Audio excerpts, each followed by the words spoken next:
Hey guys, welcome back to Electrical Car Repair. In today's video guys, we'll be working here on the BMW and we're going to go ahead and show you how to remove and replace that window switch right here. The procedure is not very complicated at all, and stay with us, we'll demonstrate how to do it. We'll have more than 200 videos, electrical videos on this car, so please subscribe. More videos will be coming on this car, and if you need anything, drop a comment, we'll try to make a video for you guys. Now, we'll list all the tools and parts that we use in the description of the video, part numbers soon after it's uploaded, so you can order anything if you need it. Now, we'll need a panel removal too, okay, and let me explain why we need that. Now, some people will try to pry this window switch straight up, and if you do, okay, you can break, okay, that plastic bezel here, or you can damage your ladder. Now, some replacement window switches come with the plastic, so it's fine. But if they don't, we'll show you the easiest way to remove it without causing damage. That trim right here, that trim piece, you just pry it out with a plastic removal tool, and towards the last clip, we'll pull towards the back. Okay, you can see it has one sideways clip. Now, you can see how two of the clips came loose. So all we have to do, pull them out and install them on the door panel. That way later, okay, you can install the trim piece. Now this is the window switch, and you can reach it from right here. All you have to do, press up. Okay, check it out. Now we have a little bit holding on the front, and it comes out. We'll have a video how to paint that as well. You can see we painted the switch, but we accidentally got the wrong paint. So we ordered the correct paint, we'll repaint it. Now, you have to press down there, pull the lever back, disconnect it. This is the window switch. Now, as I said, sometimes they come with the trim piece, sometimes they don't.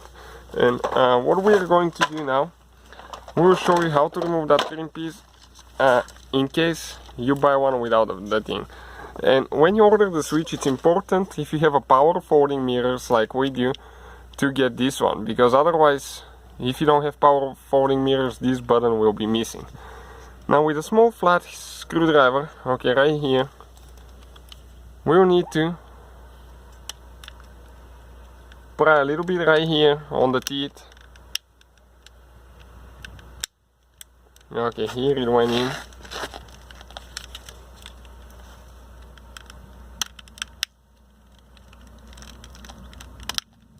On this side it's disconnected.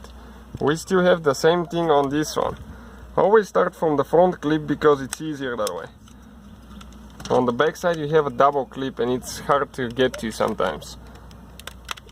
Now this is the trim bezel coming out of the way. Now this is our button, okay, that came loose here, so we'll just go ahead and make sure we place it all the way in.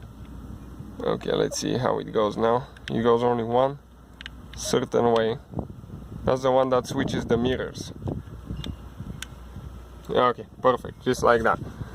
Now I'm going to go ahead, okay, and show you the part number for ours, but you always have to double check that yours is the same way as ours. Okay, and again, make sure that this thing, okay, goes all the way in. Perfect, like that. So we'll get the new switch now. I'm going to grab the new switch quick, and all we have to do, just press it down on the bezel, and after that, connect the wire in reverse order we took it apart. Push down on it. Make sure the wire is not in the way. You have 4 clips. Perfect. And now this is the trim piece that slides from the back towards the front, and after that all we have to do, just push it in. Okay, just like that. So that's the whole video. Thank you for watching and see you guys next time.